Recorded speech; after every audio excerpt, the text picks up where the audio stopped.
About 2 weeks ago, we got our INTEX above ground 16 by 32 foot pool set up. We're really enjoying it. The family loves it. It's a saltwater pool with a sand filter. A couple things I want to tell you about the setup. They say to make sure the ground is level, so we did that. Well, we thought we did that. They said to prepare, the manufacturer says 22 by 38 level ground, 22 feet by 38 feet. So we did that, we thought, but as you can see, if you're at this end, looking at the other end, that pool noodle is a little bit in the way, but there's a low end right over here. And so you can see this end right here looks like the water isn't full, but you can't fill it up because this end is low. Another thing I wanted to point out was that this side, if you can see the rail along the top there, looks nice and level. So that's good, that's nice, that's where you want it.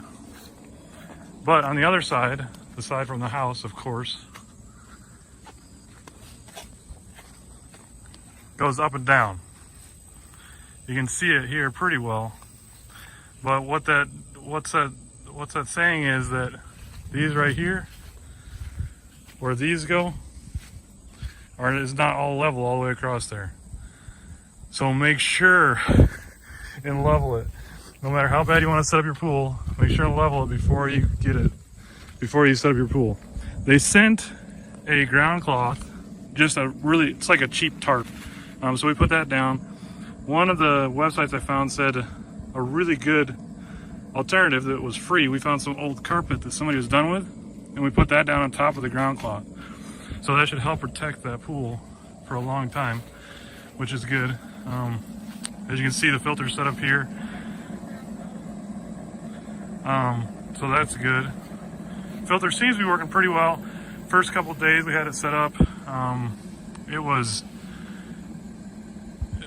The bottom and the side started to get slimy. We called a local pool place. They said to try to put it in boost mode for about at least 48 hours. So we did that. It seemed to clean it up. So like I said, it's only 2 weeks old, so we're still learning about that. Came with a volleyball net, which is fun. Everybody's enjoying that.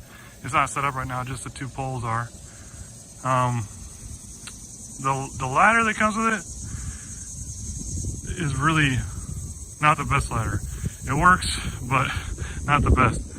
One thing to not be too concerned about once it's all set up is these are designed to kind of float back and forth. So at first it's like, whoa, that doesn't look right. It's actually how it's designed, so it's fine. You can see a little bit better what I was talking about, how high the water is here because this corner is low. It's right here at where it's supposed to be. That's the full line. And then over here, you can see how far off we are. We've been cleaning it about, vacuuming it maybe once a week. That seems to be working right now. But yeah, overall it's a great pool. Highly recommend it. We found this one on Amazon. eBay had a really similar price.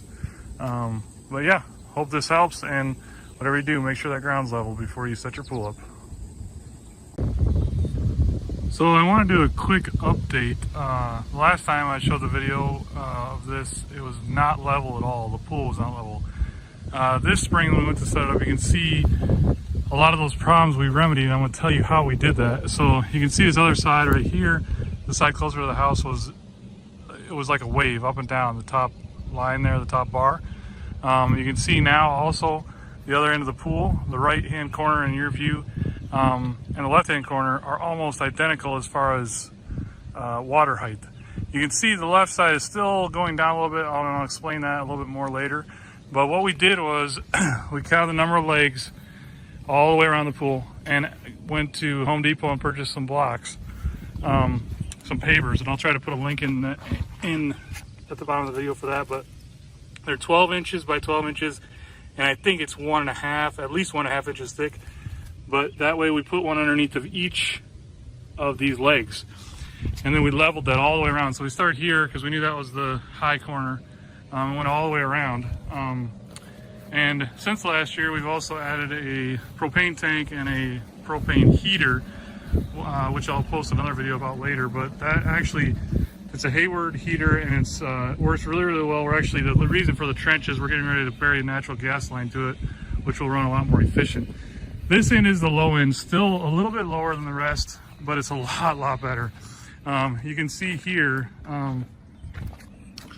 try to get a good shot of this. Underneath of the carpet, you can see we actually had to build this up a little bit with some boards and then some sand. This is the original carpet that was down when I showed you the first video. We actually had enough carpet to add another layer of carpet, or an additional layer of carpet that's wider, so it comes all the way out to here and all the way out here. And that will cover up the pavers, and it will also allow us just to be able to trim the grass back there instead of grass growing all the way up to the edge or closer to the pool, which we didn't want to have to weed whack that. So then on this end, we had a little bit of scrap of carpet left. This is the end where we had the ladder, so we just went ahead and threw that down. This end being the lower end, underneath these pavers, we had to dig deeper holes and put in a landscaping block, sometimes vertical, sometimes horizontal. Put gravel down first, then the landscaping block, then the paver on top of that.